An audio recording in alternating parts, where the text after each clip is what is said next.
our last story here, which is about Lula. He is criticizing the Biden administration in reference to Russia and Ukraine, and I don't blame him. Lula is out here calling for a call for peace, as many others are. I have two clips I want to show you where he is actually pointing fingers at the Biden administration, the United States government, for continuing to send weapons to Ukraine. Let's start with this first one here. It says Lula says European Union has now entered directly into the conflict. Listen to this clip. You'll have to read the subtitles here. Na Rússia e na Ucrânia. Se ninguém está falando em paz, todo mundo só está falando em guerra. Okay, what he said there was, how are we going to achieve peace with Russia and Ukraine if nobody's talking about peace and everyone is just talking about war? Bingo. And as those documents that we just saw we didn't just see, excuse me, those documents that we were just told about in reference to the ones that were leaked from the Pentagon, one of the pieces of information that was told to us about those documents was the fact that it was already decided that this was going to be one of those never ending wars, that they were not looking to call for any type of peace in reference to Russia and Ukraine. This is something that Julian Assange has spoken about, right? Where he said the goal is not to actually win the war. The goal is to have a never ending war. And you have this system that you continue, excuse me, I'm all over the place today. You have this system that you continue to funnel money through. So it becomes a money laundering scheme. So because of those leaked documents, we now know that there was never any intention on trying to find any type of peaceful resolution for this war, that it was going to be, again, another never ending war. Let's continue. Todo mundo está falando dar mais armas para a Ucrânia, sabe, atacar a Rússia ou a OTAN colocar fronteira no território russo. Então, o que nós precisamos encontrar? Países que queiram paz. A China quer paz, o Brasil quer paz. He goes on to say China wants peace, Brazil wants peace, right? So it seems like it's mainly us. It's mainly the United States government that doesn't want the peace, right? He's speaking facts. A Indonésia quer paz, a Índia quer paz. Então nós temos que juntar esses países. So to bring those countries together, so bring together China, bring together Brazil, Indonesia, and India, bring them together to make a peace proposal for Russia and Ukraine. Fazer uma proposta de paz para a Rússia e para a Ucrânia.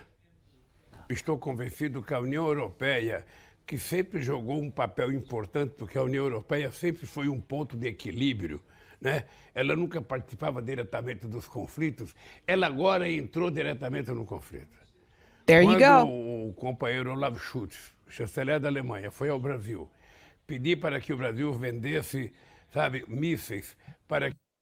Okay, let's go back here for a little bit second, because he's talking about how the European Union, this is important too, they usually do not participate directly in these conflicts. Now, all of a sudden, they are. A União Europeia sempre foi ponto de equilíbrio, né? Ela nunca participava diretamente dos conflitos, ela agora entrou diretamente no conflito. Quando o companheiro Olaf Scholz, chanceler da Alemanha, foi ao Brasil, pedir para que o Brasil vendesse... Okay, so yes, Germany approached Brazil to sell missiles. And remember, that was something we talked about this a while back, where Lula pushed back on it and said no. So now the United States government has a country like Germany doing their bidding to try to get them to convince Brazil to continue on with this war. Sabe, mísseis, para que ele pudesse entregar para a Ucrânia. Eu disse que não ia vender os mísseis, porque o Brasil não quer entrar na guerra. I heard about that. O Brasil quer... They don't want to get involved. Brazil wants peace, he said. And then remember, Africa said that they would remain neutral. And it was actually Macron from France who pressured African leaders and told them that they need to pick a side. Like, no, you can't be neutral. You got to pick a side.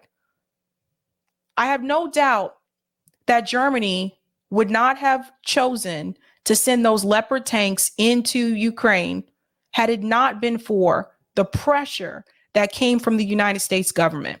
And then you have Germany going to Brazil and telling them to send them missiles. Paz. Então, eu estou obcecado em conversar com as pessoas para encontrar um jeito de paz. Eu acho que os russos querem paz, eu acho que a Ucrânia quer paz, mais do que querer. O mundo precisa de paz. He said the world needs peace.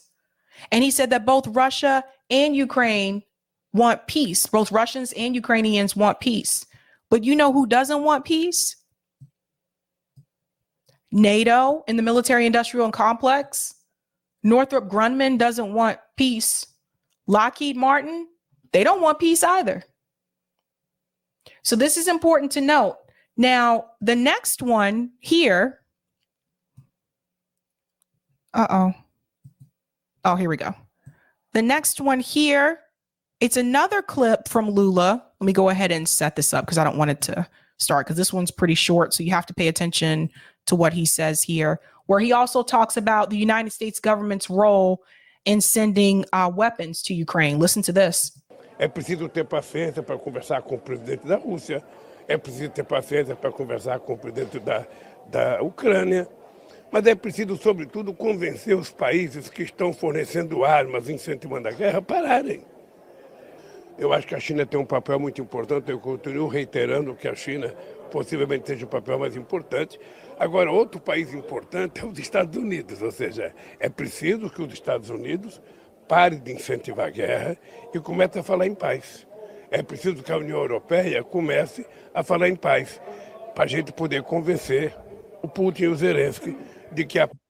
So what he's telling you here is that the United States government and the European Union need to start promoting peace, because otherwise, Putin and Zelensky are not really going to come to this decision on their own. But if they had that push from the European Union and from the United States government, then that would lead them in that direction. But as long as you have the US government continuing to send weapons to Ukraine, according to Lula, that is the United States government continuing to encourage the war instead of them encouraging peace. And I think that is so well put. I agree with him 100% there. You keep sending people weapons. You don't send people weapons to tell them to say, okay, let's call for peace. Let's call for a truce. When you send someone weapons, you're telling them to fight. There's no way to sugarcoat that. If you are sending them weapons, you are telling them to fight. No other way to put it. Paz interessa a todo mundo e a guerra só está interessando, por enquanto, aos dois. É preciso ter paciência para conversar com o presidente da Rússia.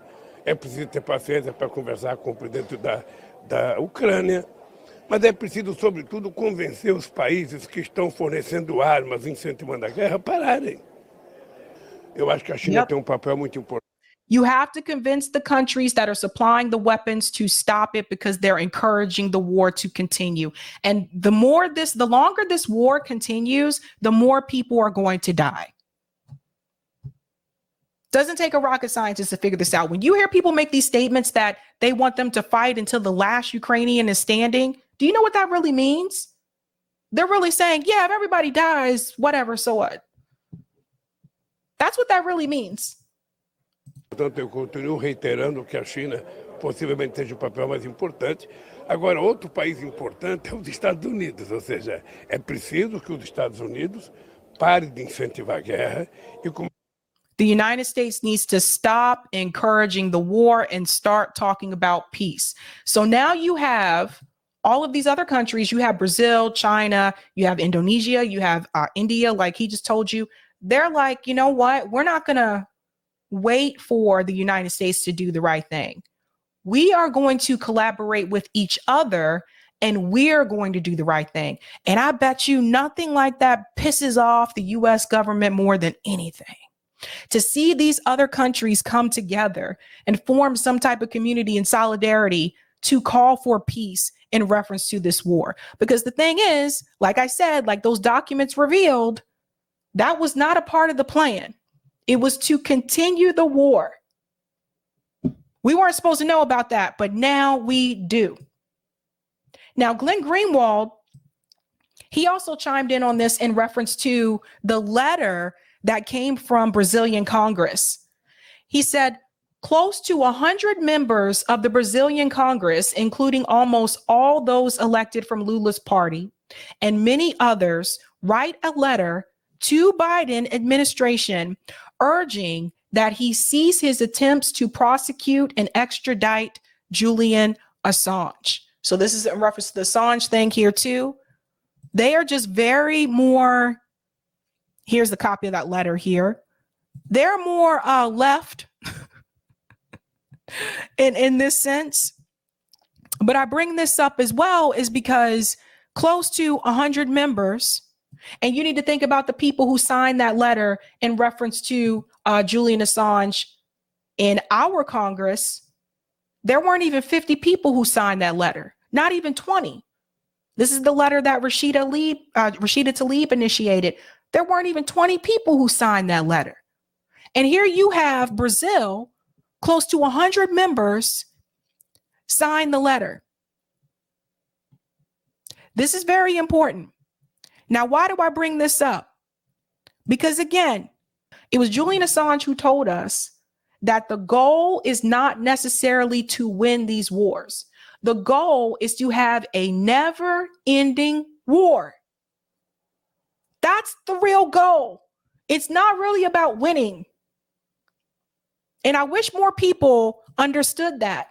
Now, Common Dreams had a great article here, I think, as well, in reference to when does it end?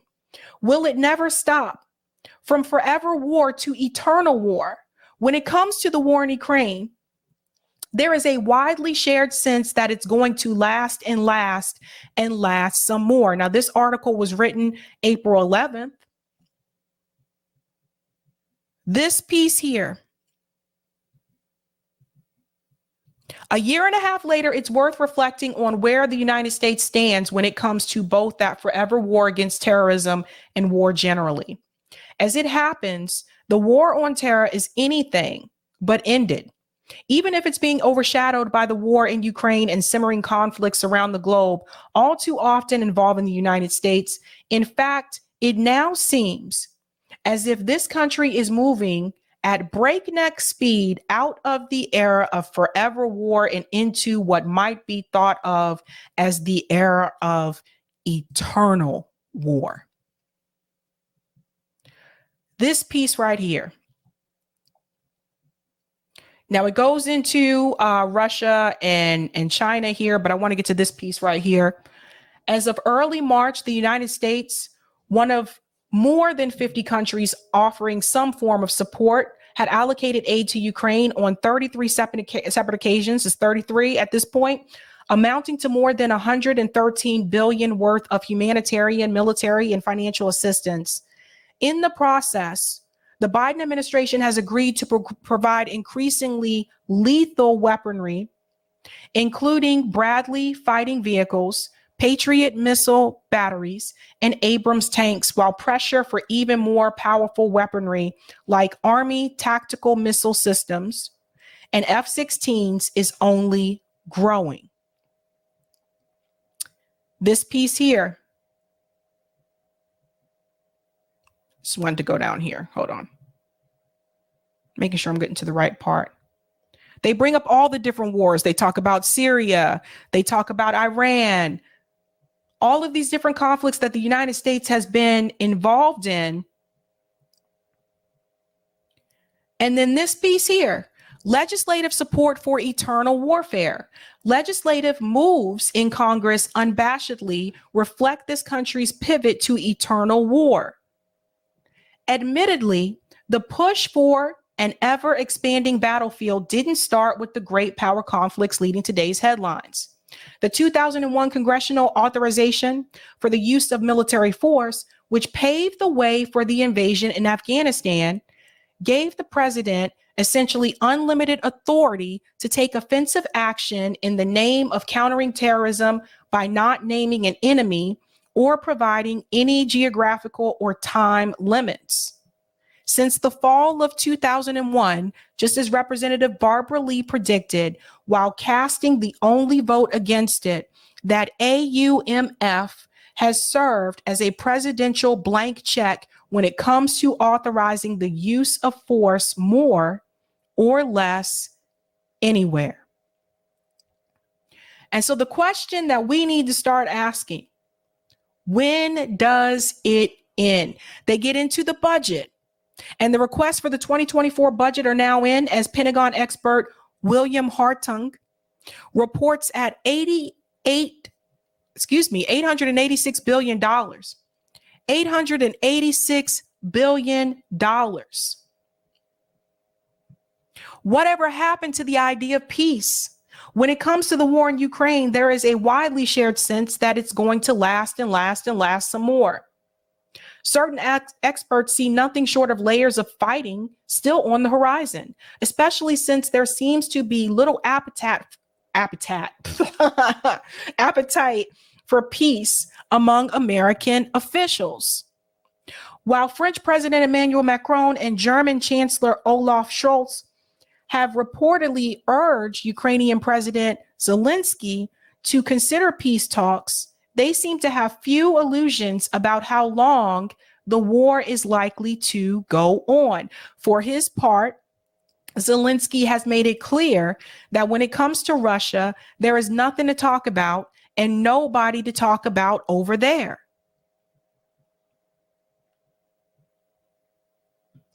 Disturbingly, American calls for peace and diplomacy have tended to further embrace the ongoing war.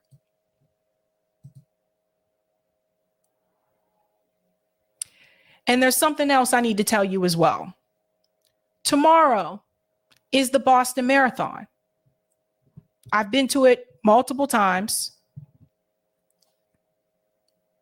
Tomorrow, runners from Russia and Belarus will not be allowed to participate in the Boston Marathon. It has gotten to the point where people who had nothing to do with this war at all are being penalized because of it. The athletes have nothing to do with this war, yet they're being shut out. That happens tomorrow. This is not to tell you not to attend the marathon. If you want to go and have a good time. But while you were there, I want you to remember who can't be there. That's terrible. When Jill Stein was here a couple days ago, she was telling you about how some of the Russian artists are being banned. These people have nothing to do with the conflict at hand. And the fact that they are penalizing people because of where they're from, just because they're citizens of these countries, I think it's unfair. And I think it gives rise to Russophobia. I really do. Very sad.